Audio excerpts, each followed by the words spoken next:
నమస్తే సార్. నమస్తే అండి.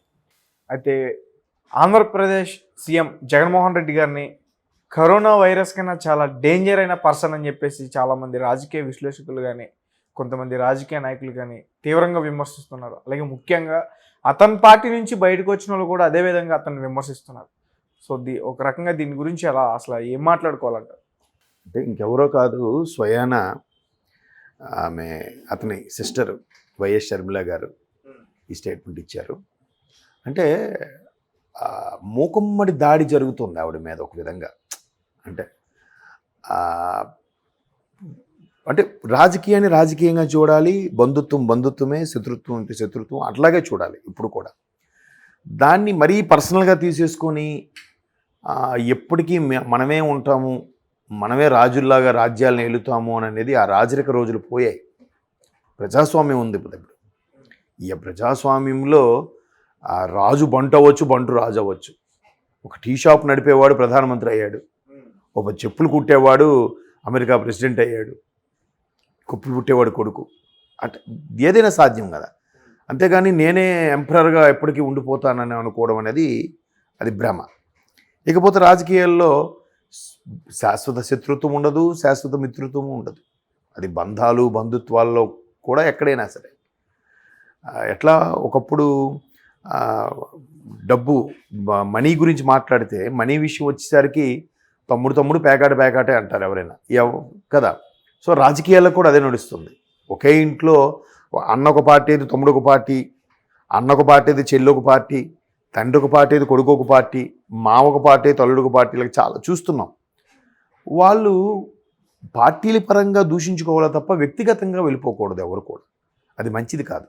రాబోయే రోజుల్లో కూడా రాజకీయ వ్యవస్థ కూడా అందరూ భ్రష్టు పట్టేస్తుంది అని అంటున్నారు, కానీ అలా భ్రష్టు పట్టడానికి కారకం కూడా ఒక విధంగా మనమే అవుతున్నాం, ప్రజలే అవుతున్నారు. ఎలా అంటే ఇప్పుడు జగన్మోహన్ రెడ్డి గారి విషయంలో తీసుకుంటే షర్మిల గారు ఈ స్టేట్మెంట్ ఇచ్చారు, కరోనా కన్నా వైరస్ అని డేంజర్ అని. ఇప్పుడు అందరూ చెప్పేది ఏంటంటే షర్మిల గారు ఎప్పుడైతే బయటకు వచ్చేసారో ఆ పార్టీలో జగన్మోహన్ రెడ్డి గారు అరెస్ట్ అయిన తర్వాత జైలు జీవితం 16 నెలలో 18 నెలలో గడిపిన తర్వాత పార్టీ పరిస్థితి ఏంటి అనుకున్న నేపథ్యంలో ఏమీ తెలియని ఈవిడ ఒక్కసారిగా మైక్ పట్టుకుంది, జనాల్లోకి వెళ్ళింది, కొన్ని వేల కిలోమీటర్లు నడిచింది. ఓదార్పు యాత్ర అయితేనేమి, సానుభూతి యాత్ర ఏదైనా చేసింది కదా ఆవిడ. 2014 ప్రభుత్వం ఫామ్ చేయకపోయినా ఒక మోస్తరుగా నిలబడి ఆ నిలబడడం వల్ల 2019లో గవర్నమెంట్ ఫామ్ అయింది కదా. అప్పుడు దాన్ని బతికించిన వ్యక్తి ఎవరు? షర్మిల గారు. అవునా కాదా? వాస్తవం అది. విజయమ్మ గారు వాస్తవం. అయితే తర్వాత గవర్నమెంట్ వచ్చిన తర్వాత 2019లో 2020కి ఎప్పుడుకో ఆవిడ ఆంధ్ర వదిలేసి తెలంగాణ వచ్చేసారు షర్మిల గారు. అప్పుడు ఎవరైనా మాట్లాడారా? ఎందుకు వెళ్ళిపోతుందని ఎవరైనా అడిగారా? ఏ కార్యకర్త అడగలేదు, ఏ వైసీపీ నాయకుడు మాట్లాడలేదు, అలాగని ప్రతిపక్షాలు కూడా మాట్లాడలేదు. ఎందుకు వెళ్ళిపోయింది, చెల్లిని వెంటబెట్టేశాడా అని అన్నట్టుగా మాట్లాడినప్పుడు కూడా షర్మిల గారు ఎక్కడ నోరెప్పలేదు. కొంతమంది ప్రతిపక్షాలు మాట్లాడారు, ఆ చెల్లెళ్ళు కూడా వెంటబెట్టేశాడు, బయట పంపించాడు. ఆ వెంటనే విజయమ్మ గారు కూడా వైసీపీ గౌరవ అధ్యక్ష పదవికి రాజీనామా చేస్తున్నాను, నేను ఇకపై నా బిడ్డతో ఉండాలనుకుంటున్నాను, ఇంతవరకు బాబుతో ఉన్నాను, ఇకపై బిడ్డతో ఉండాలనుకుంటున్నాను అని స్టేట్మెంట్. మీరు కావాలంటే చూడొచ్చు, అది ఉంటుంది. అంటే దాని అర్థం ఏంటి? ఆవిడ కూడా షర్మిల గారితోనే వెళ్ళిపోవడానికి సిద్ధమైంది. మరి అప్పుడు ఎవరు వైసీపీ నాయకులు మాట్లాడలేదే? అప్పుడు ఏ వైసీపీ కార్యకర్త స్టేటస్ పెట్టలేదే? ఏ వైసీపీ సానుభూతిపరుడు సోషల్ మీడియాలో ఎక్కడ హల్చల్ చేయలేదే? అప్పుడు వెళ్ళిపోతున్నప్పుడు ఎందుకు వెళ్ళిపోతున్నారని ఆపాలి కదా. అవునా కదా? అయిపోయింది. తర్వాత ఆవిడ ఇక్కడ తెలంగాణ వెళ్ళిపోయింది, ఆవిడ పాటలేవో పడింది, తెలంగాణ వైఎస్ఆర్ పార్టీ అని ఏదో పెట్టింది. పెట్టినప్పుడు కూడా ఇంకొంతమంది ఎలా విమర్శకులు అంటే జగనన్నే చెల్లితో అక్కడ ఒక పార్టీ పెట్టించాడు, అక్కడ కూడా తెలంగాణలో పాగా వేయడానికని కొంతమంది విశ్లేషకులు అన్నారు స్టార్టింగ్లో. తర్వాత ఇంకొంతమంది అన్నారు లేదు జగనన్న బయటికి పంపించాడు కాబట్టి ఆవిడ ఉనికిని కాపాడుకోవడానికి ఆవిడే సొంతంగా పార్టీ పెట్టుకుందన్నారు కొంతమంది. మొత్తాన్ని పార్టీ పెట్టింది. అప్పటి ప్రభుత్వం బీఆర్ఎస్ ప్రభుత్వం వ్యతిరేక విధానాల మీద చర్చించింది, పోరాడింది, జైలుకు కూడా వెళ్ళింది, అరెస్ట్ అయ్యింది, అన్నీ జరిగింది ఆవిడ. ఆ తర్వాత కాంగ్రెస్ నుంచి పిలుపు వచ్చింది, ఏం జరిగిందో తెలియదు. మద్దతు ఇస్తామనుకున్నారు, కలిసి పోటీ చేస్తామనుకున్నారు. ఫైనల్గా మద్దతుకే మొగ్గు చూపారు, పోటీ చేయకుండా తప్పుకున్నారు.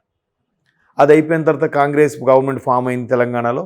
మరి కాంగ్రెస్ అధిష్టానం ఏం ఆలోచించిందో, ఒక విధంగా షర్మిలా గారు కూడా కాంగ్రెస్ గెలవడానికి కారణమయ్యారనే ఉద్దేశంతో ఆవిడికి మరల ఆంధ్రాలో కూడా కాంగ్రెస్ను బతికించుకోవాలనే ఉద్దేశంతో పీసీసీ చీఫ్గా చేశారు కదా. ఎందుకు? రాజశేఖర రెడ్డికి బిడ్డ కాబట్టి. ఎందుకు రాజశేఖర రెడ్డి గారి బిడ్డకి ఎందుకు ప్రాధాన్యత ఇచ్చారు? కాంగ్రెస్ హయాంలో 2 సార్లు రాజశేఖర రెడ్డి గారు ముఖ్యమంత్రి ప్రకటించింది కాంగ్రెస్ పార్టీ కాబట్టి కదా. సో ఇప్పుడు ఆ డ్యూటీ ఏంటి? అక్కడ ఆంధ్రప్రదేశ్లో ఎవరు ప్రభుత్వం ఉంటే వారిని విమర్శించాలి, అంతే కదా. అంతేగాని జగన్మోహన్ రెడ్డి గారిని పని కట్టుకొని విమర్శించే పని ఏం చేయట్లేదుగా. అక్కడ చంద్రబాబు గారి ప్రభుత్వం ఉన్నా విమర్శిస్తుంది, పవన్ కళ్యాణ్ గారి ప్రభుత్వం ఉన్నా విమర్శిస్తుంది ఆవిడ.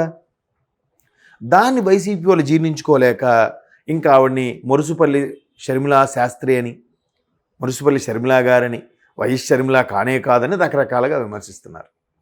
కాకుండా ఎలా పోతుంది ఆవిడ? రాజశేఖర రెడ్డికి స్వయాన బిడ్డ కదా.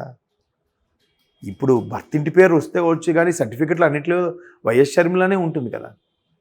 సో ఆవిడకి మెల్లమెల్లగా భద్రత కూడా తగ్గించేశారు.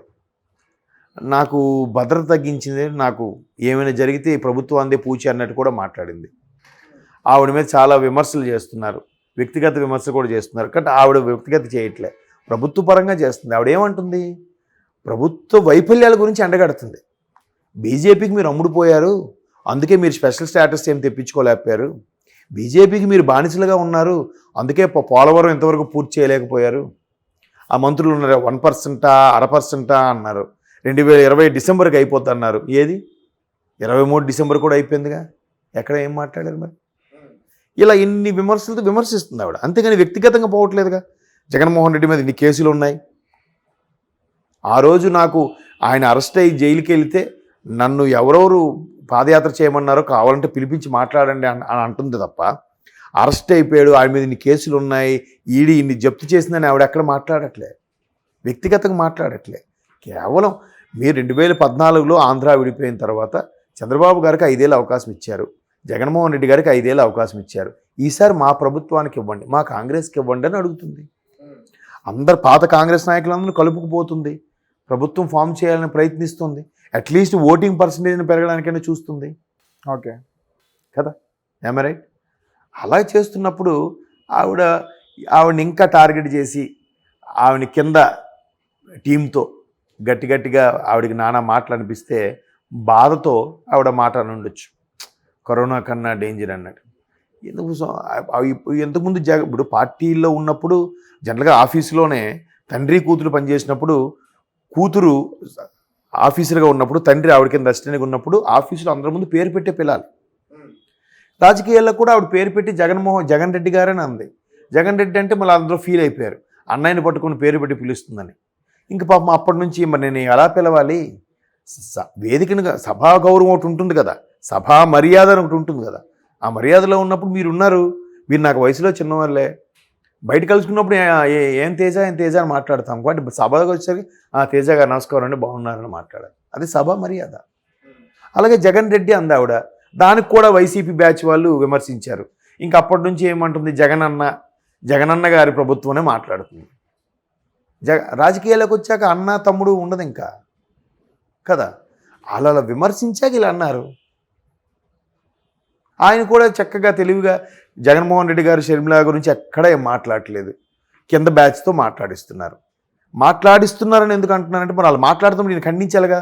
తననేమనొద్దు, నా చెల్లెలు తనకేమనొద్దని చెప్పాలిగా. ఈయన చెప్పపోబట్టే కదా వాళ్ళు మాట్లాడుతున్నారు నచ్చినట్టుగా. కానీ ఈయనేం మాట్లాడుతున్నాడు? నా పార్టీ, నా ఇంట్లో కూడా చిచ్చు పెట్టారు చంద్రబాబు నాయుడు గారు అన్నట్టు చెప్తున్నారు. ఈవెన్ షర్మిలా గారు స్క్రిప్ట్ కూడా చంద్రబాబు గారు ఇచ్చిన స్క్రిప్టే మాట్లాడుతుంది షర్మిలా అని కూడా అంటున్నారు. ఒకప్పుడు పాదయాత్ర చేసింది కూడా చంద్రబాబు గారు చెప్తేనే షర్మిలా పాదయాత్ర చేశారా? పార్టీని బతికించారా? వైఎస్ విజయమ్మ గారు కూడా గౌరవ అధ్యక్ష పదవికి రాజీనామా చేసింది చంద్రబాబు గారు చెప్తేనే రాజీనామా చేశారా? ఏం మాట్లాడతారు అంటే, ఏదో జనాలకి ప్రజలకి మసిపూసి మారేడుగా చేసేయాలంతే కాన్సెప్ట్. కాబట్టి ఆవిడతో వ్యక్తిగతంగా కూడా చేస్తున్నారు. ఆవిడ అదే బాధపడింది. వ్యక్తిగతంగా కూడా నేను వైఎస్ షర్మిలను కాను, రాజశేఖర్ బిడ్డను కాకుండా ఎక్కడ పోతాను, నా మీద ఎన్నో అలిగేషన్స్ వస్తున్నాయి, ఎన్నో వ్యక్తిగతంగా విమర్శిస్తున్నారు, బ్రదర్ అనిల్ గారిని కూడా ఇందులో టార్గెట్ చేస్తున్నారు. అది కాకుండా కావాలంటే నా తల్లి సాక్ష్యం, మా వదినమ్మ సాక్ష్యం, వాళ్ళని అడగండి. నేను అప్పుడు పార్టీ కోసం ఎంత పని చేశానో, నాకు ఏ పదవి ఆశించలేదు. నిజంగా పదవి ఆశించిందని అయితే నా తండ్రి ముఖ్యమంత్రిగా ఉన్నప్పుడే నేను ఎన్నో పదవులు తీసుకునేదాన్ని, అప్పుడే నేను రాజ్యసభ ఏదో అయ్యేదాన్ని. నేను ఎప్పుడూ అలా ఆలోచించలేదు, ఆశించలేదు. ఇప్పుడు నన్ను సెంటర్ చేస్తున్నారు, నా మీద విమర్శిస్తున్నారు. నాకుండే 4+4 ముందు తీసేసి 2+2 వేశారు. ఇప్పుడు 1+1గా పెట్టారు సెక్యూరిటీని. నాకు భద్రత లేకుండా పోయిందని కూడా ఆవిడ వాపోయింది. సో ఇవన్నీ చూస్తే మనకే అర్థమవుతుంది కదా ఎవరి న్యాయం. కాంగ్రెస్ నుంచి అన్న వచ్చే అవకాశం ఉందా సెక్యూరిటీ? కాంగ్రెస్ ఎందుకు ఇస్తుంది? సెంట్రల్ ఆవిడ ఒక కీలకమైన పదవి ఇప్పుడు ఇచ్చారు కాబట్టి ఇవ్వాలి. ప్రభుత్వం కల్పించాలి, స్థానికంగా ఉండే ప్రభుత్వం. దానికి ఒక సెపరేట్గా ఉంటుంది కదా ప్రోటోకాల్వి, ఆ సెక్యూరిటీ వింగ్స్ వాళ్ళు కేటాయిస్తారు. ఆవిడకి ఇంకా పదవికి ఓన్లీ కాంగ్రెస్ పార్టీ తరఫున కానీ గతంలో కొన్ని కీలకమైన పదవులు చేసిన దాఖలా లేవుగా. ఎమ్మెల్యే కానీ, ఎంపీగా కానీ, మంత్రిగా కానీ ఏం చేయలేదుగా.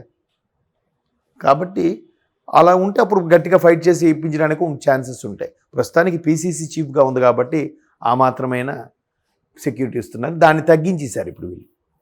ఓకే సార్, ఏదో రీజన్స్ చెప్తూ. Right. Okay sir, thank you so much.